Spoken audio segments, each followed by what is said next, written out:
Smile.dog. Smile.dog is a creepypasta about an image of a dog that, when viewed, incites insanity. I first met in person with Mary A. in the summer of 2007.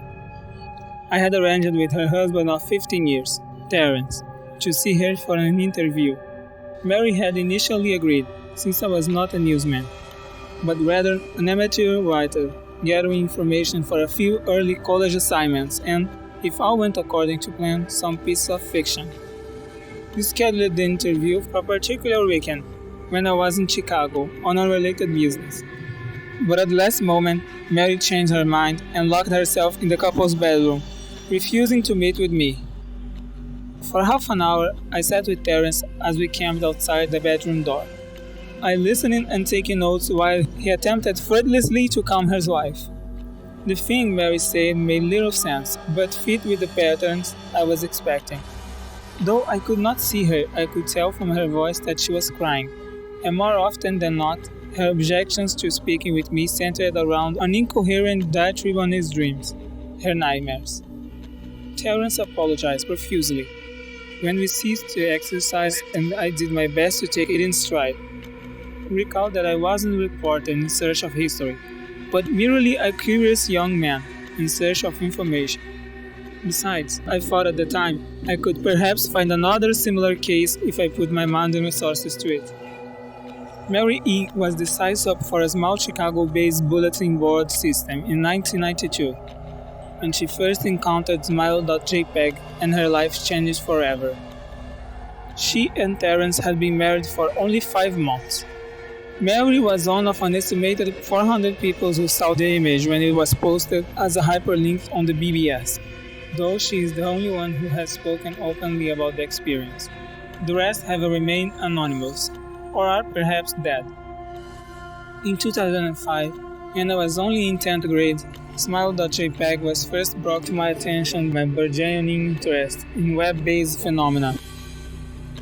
Mary was the most often cited victim of what is sometimes referred to as smile.dog. The being smile.jpg is reputed to display. What caught my interest, other than the obvious macabre element of the cyber legend and my proclivity towards such things, was the sheer lack of information. Usually to the point that people don't believe it even exists other than a humor or hoax. It is unique because, though the entire phenomenon centers on a picture file, that file is nowhere to be found on the internet. Certainly, many photo-manipulated simulacra litter the web, showing up with the most frequency on sites such as the image board of 4chan, particularly the X-focused paranormal subboard. It is suspected these are fakes. They do not have the effect the true smile.jpg is believed to have, namely sudden onset temporal lobe epilepsy and acute anxiety. This purported reaction in the viewer is one of the reasons the phantom-like smile.jpg is regarded with such disdain, since it is patently absurd, though depending on who you ask, the reluctance to acknowledge smile.jpg's existence might be just as much out of fear as it is out of disbelief.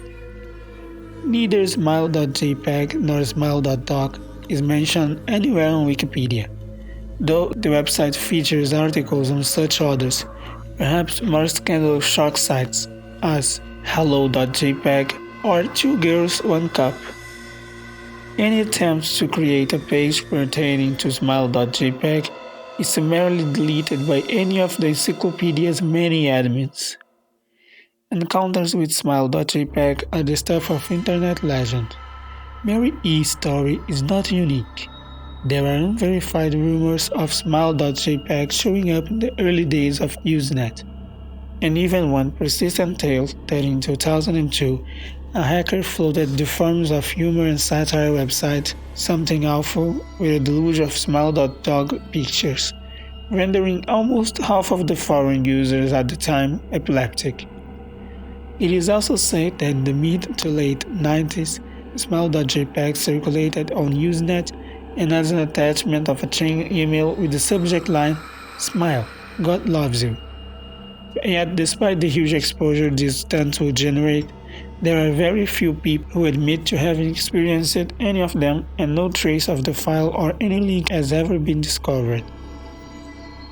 Those who claim to have seen smile.jpg often weakly joke that they were far too busy to save a copy of the picture to their hard drive. However, our alleged victims offer the same description of the photo. A dog-like creature, usually described as appearing similar to a Siberian husky, illuminated by the flash of the camera, sits in a dim room, the only background detail that is visible being a human hand extending from the darkness near the left side of the frame. The hand is empty, but is usually described as beckoning. Of course, most attention is given to the dog or dog creature, as some victims are more certain than others about what they claim to have seen. The muzzle of the beast is reputedly split in a wide grin, revealing 2 rows of very wide, very straight, very sharp, very human-looking teeth. This is, of course, not a description given immediately after viewing the picture, but rather a recollection of the victims, who claim to have seen the picture endlessly repeated in their mind's eye during the time they are, in reality, having epileptic fits.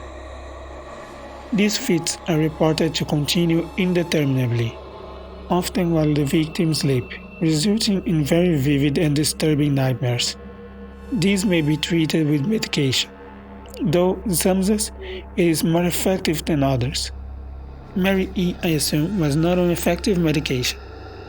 That was why, after my visit to her apartment in 2007, I sent out feelers to several folklore and urban legends-oriented newsgroups, websites, and mailing lists, hoping to find the name of a supposed victim of smile.jpg who felt more interested in talking about his experiences.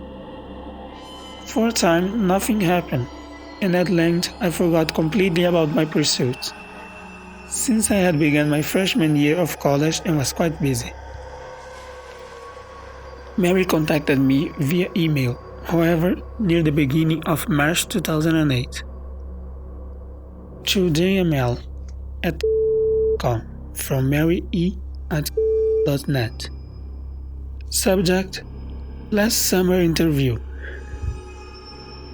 Dear Mr. L, I am incredibly sorry about my behavior last summer when you came to interview me. I hope you understand that it was no fault of yours, but rather my own problems that led me to act out as I did. I realized that I could have handled the situation more decorously. However, I hope you will forgive me. At the time, I was afraid. You see, for 15 years I have been haunted by smile.jpg. Smile.dog comes to me in my sleep every night. I know that sounds silly, but it is true. There is an ineffable quality about my dreams, my nightmares, that make them completely unlike any real dream I have ever had. I do not move and do not speak. I simply look ahead, and the only thing ahead of me is that scene from that horrible picture. I see the beckoning hand and I say smile.dog. It talks to me. It is not a dog, of course, though I am not quite sure what it really is. It tells me it will leave me alone if only I do as it asks. All I must do, it says, is spread the word. That is how it phrases it demands. And I know exactly what it means. It wants me to show it to someone else. And I could. The week after my incident, I received in the mail a manila envelope with no return address. Inside was only a 3.5-inch floppy diskette. Without having to check, I knew precisely what was on it. I thought for a long time about my options. I could show it to a stranger, a coworker. I could even show it to Terence, as much as the idea disgusts me. And what would happen then? Well, if smile.dog kept his words, I could sleep. Yet, if he lied, what would I do? And who was to say something worse would not come for me if I did as the creature asked? So I did nothing for 15 years. I kept the diskette hidden amongst my things. Every night for 15 years, smile.dog has come to me in my sleep and demanded that I spread the word. For 15 years, I have stood strong, though there have been hard times. Many of my fellow victims of the BBS boards, where I first encountered the smile.jpg, stopped posting. I heard some of them committed suicide Others remain completely silent, simply disappearing off the face of the web. They are the ones I worry about the most. I sincerely hope you forgive me, Mr. L. But last summer when you contacted me and my husband about an interview, I was near the breaking point. I decided I was going to give you the floppy diskette. I did not care if smile.dog was lying or not. I wanted it to end. You were a stranger, someone I had no connection with, and I thought I would not feel sour when you took the diskette as a part of your research and sealed your fate. Before you arrived, I realized what I was doing. I was plotting to ruin your whole life. I could not stand the thought, and in fact, I still cannot. I am ashamed, Mr. L, and I hope that this warning will dissuade you from further investigation of smile.jpg. You may in time encounter someone who is, if not weaker than I, then wholly more depraved, someone who will not hesitate to follow smile.dog's orders. Stop while you are still whole. Sincerely, Mary E. Terence contacted me later that month when the news that his wife had killed herself. While cleaning up the various things he left behind, closing emails, accounts, and the like, he happened upon the above message. He was a man in shambles. He wept as he told me to listen to his wife's advice. He'd found the diskette, he revealed and burned it until it was nothing but a stinking pile of blackened plastic. The part that most disturbed him, however, was how the diskette had hissed as it melted, like some sort of animal, he said. I will admit that I was a little uncertain about how to respond to this. At first, I thought perhaps it was a joke, with the couple blatantly playing with the situation in order to get a rise out of me. A quick check of several Chicago newspapers' online obituaries, however, proved that Mary E. was indeed dead. There was, of course, no mention of suicide in the article. I decided that, for a time at least, I would not further pursue the subject of smile.jpg, especially since I had finals coming up at the end of May. But the world has odd ways of testing us. Almost a full year after I'd returned from my disastrous interview with Mary E., I received another email. To jml@.com from elzahir82@.com. Subject: Smile. Hello. I found your email address through a mailing list. Your profile says you are interested in smile.dog. I have saw it. It is not as bad as everyone says. I have sent it to you here. Just spreading the word. The final line chilled me to the bone. According to my email client, there was one file attachment called Naturally smile.jpg. I considered downloading it for some time. It was most likely a fake, I imagine. And even if it weren't, I was never wholly convinced of smile.jpg's peculiar powers. Mary E's account had shaken me. Yes, but she was probably mentally unbalanced anyway. After all, how could a simple image do what smile.jpg was said to accomplish? What sort of creature was it that could break one's mind with the only power of the eye? And if such things were patently absurd, then why did the legend exist at all? If I downloaded the image, if I looked at it, if Mary turned out to be correct, if smile.dog came to me in my dreams demanding I spread the word, what would I do? Would I live my life as Mary had, fighting against the urge to give in until I die? Or would I simply spread the word, eager to be put to rest? And if I choose the latter route, how could I do it? Who would I burden in turn?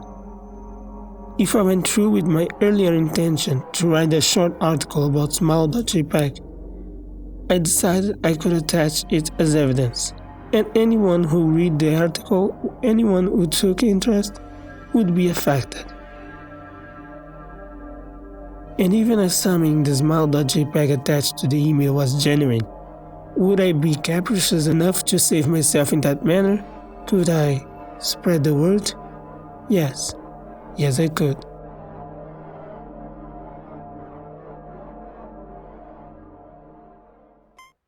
Lavender Town Syndrome. Lavender Town Syndrome is a creepypasta related to the supposed original Lavender Town theme song presented in the game Pokemon Red and Green. The Lavender Town Syndrome, also known as Lavender Town Tone or Lavender Town Suicides, was a peak in suicides and illness of children between the ages of 7 and 12, shortly after the release of Pokemon Red and Green in Japan back in February 27, 1996. Rumor says that these suicides and illness only occurred after the children playing the game reached Lavender Town, whose theme song had extremely high frequencies. That studies showed that only children and young teens can hear, since the ears are more sensitive. Due to the Lavender Town, at least 200 children supposedly committed suicide, and many more developed illness and afflictions. The children who committed suicide usually did so by hanging or jumping from heights. Those who did not act irrationally complained of severe headaches after listening to Lavender Town's theme. Although Lavender Town now sounds differently depending on the game, this mass hysteria was caused by the first Pokemon game released. After the Lavender Town incident, the programmers had fixed Lavender Town theme song to be a lower frequency, and since children were no longer affected by it. One video appeared in 2010 using a special software to analyze the audio of Lavender Town's music. When played, the software created images of the unknown near the end of the audio. This raised a controversy, since the unknown didn't appear until the Generation 2 games, Silver, Gold, and Crystal. The unknown translates to Leave Now. There is also the beta version of Lavender Town. It is said that the beta version of Pocket Monsters was released to some kids to test the games. This is the video of the beta version of Lavender Town.